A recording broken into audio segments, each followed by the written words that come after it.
ये जो एविक्शन हुआ है, मैं एविक्ट हुई हूँ इस गेम से, वो अनफेयर था। मुझे इस गेम में अभी और खेलना था, मैंने तो खेलना स्टार्ट ही नहीं किया था। और मैं अगर निकली हूँ इस घर से तो वोटिंग की वजह से नहीं निकली हूँ। मुझे पूरा सपोर्ट मिला है जनता का, पर जो अंदर घर वाले थे, घर वालों की वजह से जो है मुझे इस गेम से आउट होना पड़ा, निकलना पड़ा। तो ऐसे कौन से घर वाले लग रहे आपको कि जिन्होंने कहा कि आपको निकलना चाहिए, जिन्होंने आपको सपोर्ट नहीं किया? जी, सबसे पहले दीपक जी, क्योंकि उन्होंने मुझे नॉमिनेशन की उसमें डाला था, और दूसरा नेजी भाई। और नेजी भाई का मुझे बुरा नहीं लगा, क्योंकि उन्होंने कल के एपिसोड में बोला है कि मैं बहुत मतलब मुझे बहुत बुरा लग रहा है कि पायल मेरी वजह से गई है, और शायद मेरा वो डिसीज़न गलत था। तो जो एक थोड़ा सा दुख था मुझे भाई को लेके कि उसने उन्हें ऐसा बोला, वो अब क्लियर हो गया है कि उनको ये एहसास हो गया कि उनकी वजह से आज मैं उस गेम में नहीं हूँ। पर दीपक जी के लिए मुझे बिल्कुल भी सरप्राइज़ नहीं हुआ, क्योंकि वो ऑलरेडी अपने दिमाग में ये चीज़ बिठा के बैठे थे कि ये तीन लोग एक ही घर से आए हैं और इनके तीन वोट एक साथ हैं, ये मिलके खेलेंगे। उन्होंने हमें इंडिविजुअल देखा ही नहीं, और वो चाहते ही नहीं कि हम इंडिविजुअल इस गेम में रह के खेल सकें। वेल आपने दीपक जी की बात करी, मैं बात करूँ नीरज जी की। उन्हें ऐसे लगता है कि दीपक एज अ विनर निकल सके। वो बहुत अच्छे प्लेयर है, जस्ट बिकॉज वो अभी व्हील चेयर पर है या उनका फ्रैक्चर है, इसी वजह से वो अपनी गेम को ज़्यादा एक्सप्लोर नहीं कर पा रहे। क्या कहना है आपको इस बारे में? मेरा कहना ये है, दीपक जी बहुत ज़्यादा एक्सपीरियंस्ड है, उनको चीज़ें बहुत ज़्यादा पता है हम लोगों से ज़्यादा। ठीक है, पर जो उनकी मेडिकल कंडीशन है उसकी वजह से वो उस गेम में अपना जो उनको देना चाहिए वो नहीं दे पा रहे हैं। वो मेडिकल कंडीशन की वजह से बेड पे रहते हैं, उनको बेड से उठा के मेडिकल रूम तक ले जाने के लिए भी दो लोगों की ज़रूरत पड़ती है।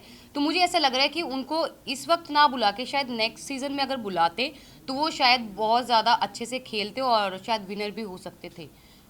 पर इसी के साथ साथ ये भी जानना चाहेंगे, शिवानी का और अरमान जी का जो फाइट हुआ था उस दिन मॉर्निंग में, अगले दिन मॉर्निंग में सना मकबूल, पलोमी और शिवानी बैठी थी और अरमान सामने की तरफ बैठे थे आप लोगों के बीच में। तब शिवानी को उन्होंने ये कहा था कि ये इंसान पर भरोसा नहीं करना, और वहीं हम दूसरी तरफ सोशल मीडिया पर देख रहे कि शिवानी ऑलरेडी एक ब्लॉग बना चुकी है अरमान जी के साथ। मतलब वो उनको पहचानती है 2 साल पहले की। वो 2 साल पहले एक्चुअली क्या था कि मेरी एक हम लोगों की ग्रैंड मैरिज हो रही थी, मेरी और अम्मान की। मेरा सपना था जो वो पूरा कर रहे थे। तो उस ग्रैंड मैरिज में शिवानी ऑल्सो इनवाइटेड, वो इनवाइटेड थी। उस टाइम तकरीबन उसके 1.5 मिलियन या 2 मिलियन सब्सक्राइबर थे यूट्यूब पे। तो वो हमारी शादी में आई थी इंजॉय करने, तो वो 2-2.5 साल से हमें ऑलरेडी जानती थी। जी। जी। वेल अभी ये जो उन्होंने कहा है कि इन पे भरोसा नहीं करना चाहिए, वो बहुत शातिर है, क्या कहना चाहोगे इस चीज़ को लेकर आप? शिवानी के लिए आप बोल रहे हैं? यस। जी, शिवानी, क्योंकि गेम के अंदर आने के बाद जो जिस जिस शिवानी को हम जानते थे वो शिवानी उस गेम में रही नहीं। वो मतलब कहते हैं ना कि वो पहले से प्लान करके गई है, मुझे ये करना है तो मैं कैमरे के सामने रहूँगी, मैं ज़्यादा दिखूँगी। तो वो वही काम कर रही है। वो अपनी भाषा को लेके बार बार बोलती है कि मेरी भाषा लोगों को समझ नहीं आती।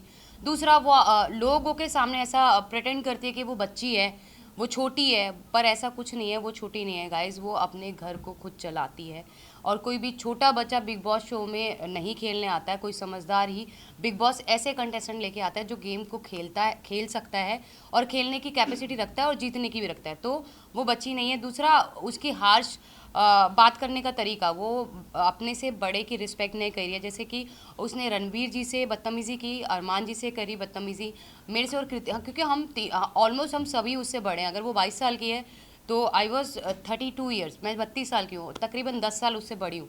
तो उसने सबके साथ जो है बहुत रूड तरीके से बात करी, और किसी को भी अच्छे से बात नहीं करती है वो। वेल कई लोगों का ये भी कहना है कि हमें दूसरी मनीषा रानी नहीं चाहिए, एक ही काफ़ी थी। तो आपको लगता है वो मनीषा रानी बनने की कोशिश कर रही है और दिल जीतने की कोशिश कर रही है लोगों का? पर जो मनीषा रानी ने जो खेला और उसने अपने आप को दिखाया है बिग बॉस में, वो एक पॉजिटिव वे से, उसकी सिर्फ लैंग्वेज सेम थी, पर वो बिल्कुल भी अपनी शिवानी जैसी बिल्कुल भी नहीं थी। उसका नेचर बहुत ही अच्छा है, और शिवानी जो है लोगों को डोमिनेट कर रही है। वो जिस तरीके से चिल्ला चिल्ला के बोलती है, अपनी बात आगे रखने के लिए वो चिल्लाती है, लोगों के सामने बदतमीज़ी करती है। जैसे बहुत सारे लोगों, ऑलमोस्ट सभी लोगों से उसकी सिर्फ चंद्रिका और सना मकबूल और विशाल, शायद विशाल से भी उसका झगड़ा हो चुका है, ऑलमोस्ट सभी घर वालों से उसका झगड़ा ऑलरेडी हो चुका है। तो मनीषा ऐसी नहीं थी, मनीषा बहुत अच्छा पोलाइटली सबके साथ थी और बहुत अच्छा रिलेशन बना के गई सबके साथ। वेल आप लोग आपके रिश्तों के बारे में बाहर बहुत ज़्यादा ट्रोलिंग चल रही है, आप आपके रिश्तों को क्या कहना चाहोगे, रिश्ते के बारे में लोगों को क्या कहना चाहोगे जिस तरह से बाहर लोग एक्सेप्ट नहीं कर रहे हैं?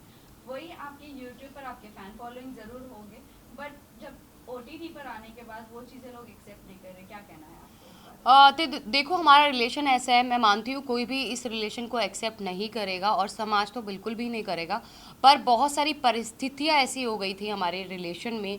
हम लोग तीनों 1-1.25 साल के लिए अलग भी हो गए थे, हम सेपरेट भी हो गए थे, वो भी करके देख लिया था। पर जो बहुत सारी परेशानियाँ, तकलीफ़ हमने झेली है, मरने की कगार तक हम तीनों पहुंच गए थे, पर उन सबको समेट के हमने वापस अपने रिलेशन को बनाया है और इस रिलेशन में आज इतना प्यार है कि दुनिया की कोई भी ताकत हम तीनों को अलग नहीं कर सकती है। पर इसी के साथ साथ हम समाज को ये मैसेज देते हैं कि हम लोग 2 शादियों को सपोर्ट कभी नहीं करते हैं, ना ही ज़िंदगी में कभी करेंगे। ये गलती अरमान जी से हुई है, वो ये चीज़ मानते हैं, उनसे ये गलती हुई है। बहुत सारे लोग बोलते हैं कि हम पॉलीगमी को सपोर्ट करें 2 शादियों को। नहीं जी नहीं, हम बिल्कुल भी नहीं कर रहे हैं। हम अपने हर व्लॉग, हर न्यूज़ चैनल पे जब हम अपना इंटरव्यू देते हैं तो हर जगह बोलते हैं कि प्लीज़ हमसे ये गलती हो गई है, आप लोग ना करें, क्योंकि हमारे जैसा अंडरस्टैंडिंग, हमारे जैसा प्यार एक औरत और दूसरी औरत के बीच में नहीं हो सकता है। पायल, अभी जिस तरह से आपने कहा कि बहुत ज़्यादा चीज़ें हुई आपकी लाइफ में, बहुत स्ट्रगल्स भी हुए हैं, अब जब आप बिग बॉस पर आते हो और इतना डार्क फेस को वापस से एक बार रिपीट किया जा रहा है, सेम चीज़ें रिपीट की जा रही है, ये कितना मेंटली टॉर्चर है? और इससे अभी उगना चाहोगे या वहीं पर वो सब मेमोरीज अभी रिकलेक्ट करते रहना? नहीं नहीं, बिल्कुल भी रिकलेक्ट नहीं करना। अब उस फेज़ को हम बिल्कुल भूल चुके हैं। पर क्या होता है ना कि आपकी कुछ चीज़ें, जो कुछ इमोशन जुड़े होते हैं आपकी लाइफ के साथ, तो वो उस समय के साथ भी हमारे थोड़े, मेरे अलग हैं, अरमान के अलग है, कृतिका के अलग है, इमोशंस हैं। वो जब कोई बिल्कुल अंदर घुसता है ना तो एक डार्क फेस याद आता है और वो थोड़ा इमोशनल हो जाता है। तो लेकिन अब उस लाइफ को हम बिल्कुल भी याद नहीं करना चाहते और बिल्कुल भी नहीं उसके बारे में बात करना चाहते। इवन पायल, अभी आप घर से बाहर हो चुकी है, आप अपने बच्चों के साथ है, लेकिन आप अरमान को कितना मिस करेंगी? क्योंकि अभी वो तो घर के अंदर ही है। अरमान जी घर के अंदर है, मैं उनको मिस नहीं करूँगी, क्योंकि मैं उन्हें रोज़ 24 आवर्स लाइव देखूँगी और उनके हर एक जितने भी एपिसोड्स आएंगे वो देखूँगी, उनको मिस नहीं करूँगी, क्योंकि ऑलरेडी उनके पास कृतिका है उनके सपोर्ट के लिए, पर बाहर से फुल सपोर्ट दूंगी।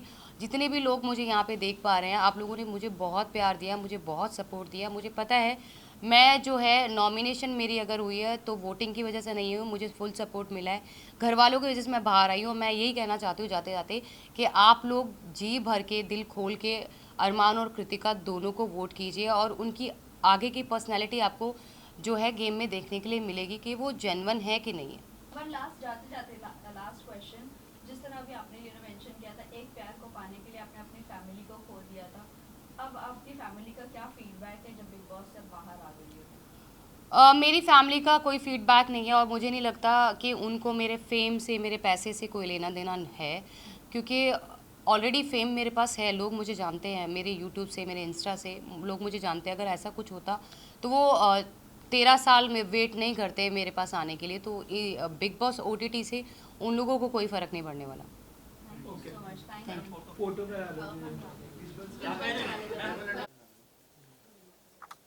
पायल जी सेंटर लो।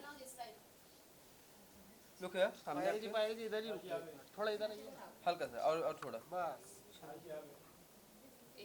चाहिए, दुर्गे तभी चलो, रुको रुको रुको। Done, thank you.